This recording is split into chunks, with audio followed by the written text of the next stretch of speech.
Hi guys, welcome to Chhattisgarh god farm. जो भी guys देख रहे प्लीज़ सब्सक्राइब माय चैनल। आप लोगों को गाइस 2-3 बीमारी जो ठंड में खास करके हमारे बकरी पालन में आती है, और ये बकरी तो ग्रेजिंग सिस्टम पे है, तो हम लोग को 2-3 प्रॉब्लम का जो मेन प्रॉब्लम है उसी का मैं आपको बता रहा हूँ उसका इलाज। सबसे पहले गाइस ये लोग गीला चारा चर रहे हैं तो इनके में ना लीवर फ्लूक की बीमारी आती है। लीवर फ्लूक ना गले के नीचे इनके ना सूजन हो जाएगा, और वो भी सूजन ना दिन में नहीं दिखेगा आपको। जैसे ठंड होगा ना, ठंड में बकरी चर के आ रही है, या जैसे जैसे शाम होते जाएगा ठंड बढ़ते जाएगा, उसमें आपको लीवर फ्लूक दिखने लगेगा। उसको इंग्लिश में बॉटल या गोट रोग भी कहते हैं। तो उसके लिए गाइस आप सबसे पहले नील जान से आप इनको डीवार्म करिए, क्योंकि ये बकरी है टोटल जो है ग्रेजिंग सिस्टम पे है। ग्रेजिंग सिस्टम में ऐसा है कि कोई घर में ये बैठ के तो खा नहीं रहे हैं, जो पा रहे हैं वो चर रहे हैं। टोटल हमारा जो कंसेप्ट ही है फ्री ग्रेजिंग सिस्टम पे है। तो उसके लिए आप सबसे पहले इनको आप प्री मानसून और पोस्ट मानसून, बरसात से पहले और बरसात के बाद आप इनको सबसे पहले डीवार्म करिए। जैसे इस बार आप नील जान से डीवार्म किए हैं, तो अगले बार आप कोशिश करिए कि हाई टेक से करिए। वैसे साल में हम लोग लगभग 4 बार ही डीवार्म करते हैं। तो इस बार जैसे आप वैसे जो बरसात के बाद वाला है, तो इससे आप नील जान से डीवार्म करिए। उसका जो कंटेंट है वो लीवर फ्लूक के लिए सबसे बेस्ट है। दूसरी चीज़, लीवर फ्लूक आ गया, ठीक है, आप उसको एंटीबायोटिक दीजिए, और डिस्टोडीन करके गोली है गाइस, वो एक गोली दीजिएगा। तो जैसे बकरी दस्त की तो समझ जाइए कि वो लक्षण है कि आपकी बकरियां सुधर रही है। और दूसरी चीज़ आती है गाइस, ये लोग को हल्का सर्दी बुखार रहता है। आप देखेंगे कि बकरी दिन भर चर रही है और घर जाके उसके शरीर के बाल खड़े हो गए हैं, बकरी सुस्त नज़र आ रही है आपको। तो आप उसके लिए मेलोनेक्स प्लस और दूसरी चीज़ एंटीबायोटिक में टेरामाइसिन का यूज़ कर लीजिए, जिसका कंटेंट ऑक्सीटेट्रासाइक्लिन रहता है, या फिर आप एंड्रोफ्लोक्सेन कर लीजिए। वैसे आप वीरवेक कंपनी का लीजिएगा, जो गाइस 100 ml का ले लीजिए। यदि आपके पास बकरी की संख्या कम है तो आप 30 ml का भी ले सकते हैं। मेलोनेक्स प्लस सुबह दिए, और एंड्रोफ्लोक्सेन जैसे छोटी बकरी है तो 1.5 ml 2 ml, बड़ी बकरी है तो 3 ml मेलोनेक्स प्लस, और उसके साथ में एंड्रोफ्लोक्सेन वीरबैक का 40 वीयर नाम से आता है, वो लिए हैं अगर, तो आप गाइस उसको दे सकते हैं। छोटी बकरी तो 1.5 ml, बड़ी बकरी 2 ml। और सबसे बड़ा खासियत ये है एंड्रोफ्लोक्सेन जो 40 वीयर वाला है, एक बार जैसे आप उसको दे दिए तो वो 72 घंटे तक के काट करेगा। 72 घंटे तक के काट करेगा, आपको कोई प्रॉब्लम नहीं है। और तीसरी चीज़ गाइस जो इनमें सबसे ज़्यादा ठंड में आती है, पीपीआर की बीमारी, जिसको बकरी प्लेग भी कहते हैं।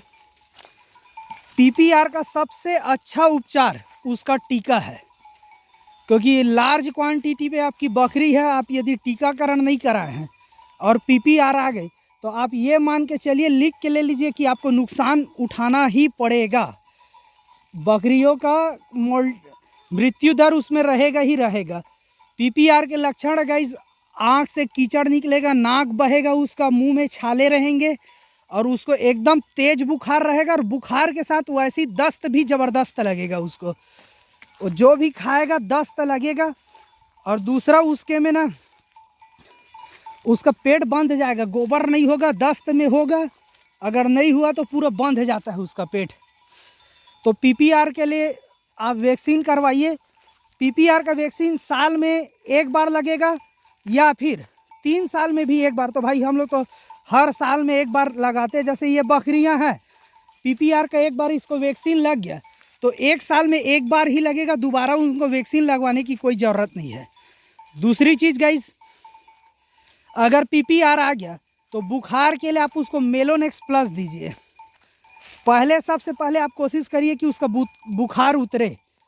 मेरे बकरी में आ गया था भाई, तो मैं मुंबई में जो जाही गोट फार्म है उनका मैं बहुत बहुत धन्यवाद देना चाहूँगा। मैं फ़ोन लगाया भैया को कि भैया हम लोग के में ये पीपीआर की बीमारी आ गई है, तो वो बोले कि आप क्या क्या इनको ट्रीटमेंट दे रहे हैं। तो हम लोग ट्रीटमेंट बताए कि हम लोग ये मेलोनेक्स प्लस दे रहे हैं, इंड्रोफ्लोक्सेन दे रहे हैं, और जिसके हमें ज़्यादा प्रॉब्लम थी तो एक्सेप्ट करके एक एंटीबायोटिक आता है, हाई डोज एंटीबायोटिक है एक्सेप्ट करके। तो वो बोले कि इनके साथ आप एक कोशिश करिए कि डबल एंटीबायोटिक चलाइए। तो वो हम लोग को बहुत काट किया और हम लोग को हमारी बकरियां कुछ तो मरी, फिर मरने से बहुत बच गई। देखिएगा इस है।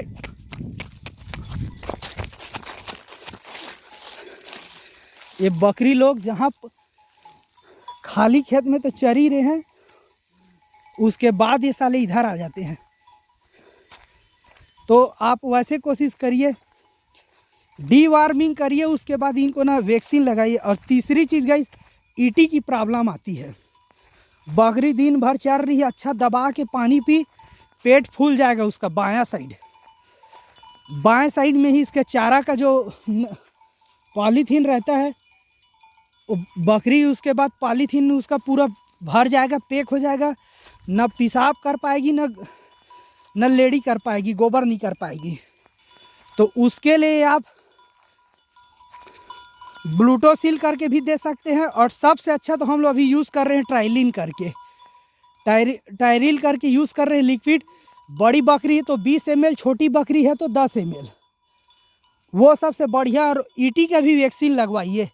ईटी की वैक्सीन जैसे हर 6 महीना में 2 बार, लेकिन उसका कंडीशन है, यदि आप अपनी बकरी को एक बार ईटी की वैक्सीन लगवाए हैं तो 14 दिन बाद आप कोशिश करिए उसको बूस्टर डोज लगवाइए, तो वो 6 महीने के लिए वैलिड हो गया। यदि आपने बूस्टर नहीं लगवाया है तो फिर से आपको 3 महीना बाद आपको ईटी की वैक्सीन लगवानी ही पड़ेगी।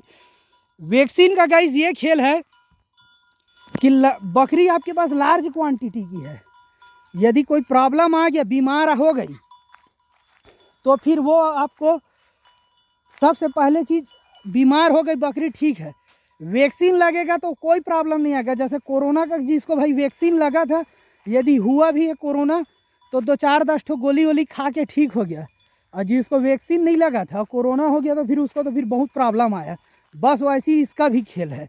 और कोरोना और पीपीआर का भाई सेम लक्षण है दोनों का, ज़्यादा कोई डिफरेंस नहीं है मेरे हिसाब से। उसमें भी तेज बुखार रहता था, उसमें भी निमोनिया का प्रॉब्लम आता था, और पीपीआर में भी पीपीआर आया तो सबसे साथ अपने साथ निमोनिया लाता है। मैं भगवान का बहुत बहुत शुक्रगुजार रहूँगा जो निमोनिया पीपीआर आया हम लोग के में तो गर्मी में आया था, तो उतना ज़्यादा हमारी बकरियों में निमोनिया का प्रॉब्लम नहीं आया। और वही कहीं ठंड में आता और निमोनिया आ जाता उसके साथ। पीपीआर अपने साथ निमोनिया को भी आमंत्रण दे के रहता है, और फिर अगर कहीं आ जाता तो फिर भाई बहुत प्रॉब्लम हो जाता। देखिए गाइस, ये बकरियां हमारी चर रही, मैं आपको दिखाना चाहूँगा। ये देखिए गाइस, ये चारा, इसको हम लोग छत्तीसगढ़ में अकरी कहते हैं। ये खेत एक फसली हो चुका है आवारा पशुओं की वजह से, तो ये अकरी का चारा चर रहे हैं। और अकरी नेचुरल रूप से इसमें उगा हुआ है खेत में। पहले ये तिवरा था, तिवरे के साथ साथ, ए भाई उधर बकरी उतर रहा है देख ले। तो फिर ये तिवरा था। अब देखिएगा इसमें तिवरा है, ये फसल में, ये देखिएगा इस, और यही मेड़ है, इस साइड तिवरा है, इस साइड ये खाली है खेत। किसान आवारा पशुओं की वजह से एक फसली रखा है। तो अकरी जो है ना गाइस, हम लोग अकरी को इसलिए और ज़्यादा चरा रहे हैं क्योंकि ना ये मेथी का सब्स्टिट्यूट है। हम लोग मेथी उतना नहीं खिला सकते, अब इतनी बकरी है, कितने को हम लोग मेथी खिलाएंगे। हमारा तो फ्री ग्रेजिंग सिस्टम पे है, तो अकरी नहीं मेथी नहीं खिला सकते, तो हम लोग अकरी देते हैं, जो हमारे तिवरा के साथ, छत्तीसगढ़ में लाखड़ी तिवरा होता है, उसी के साथ अकरी मिलता है। तो thank you guys for watching, please subscribe my channel. Thank you. आइए मिलकर पशुपालन को बढ़ावा दें। जिसको भी हमारी जानकारी अच्छी लगती है प्लीज़ शेयर करें, लाइक करें एंड सब्सक्राइब करें। Thank you guys. और आप लोग भी पशुपालन शुरू करिए गाइस। बकरी पालन एक बहुत अच्छा भविष्य का है, क्योंकि उठती हुई चीज़ है। क्योंकि आज के समय में 600-700 रुपये तो मटन छत्तीसगढ़ में है। 1 किलो आप गोभी ले लो 10 रुपये का, या 600 रुपये का 1 किलो मटन ले लीजिए।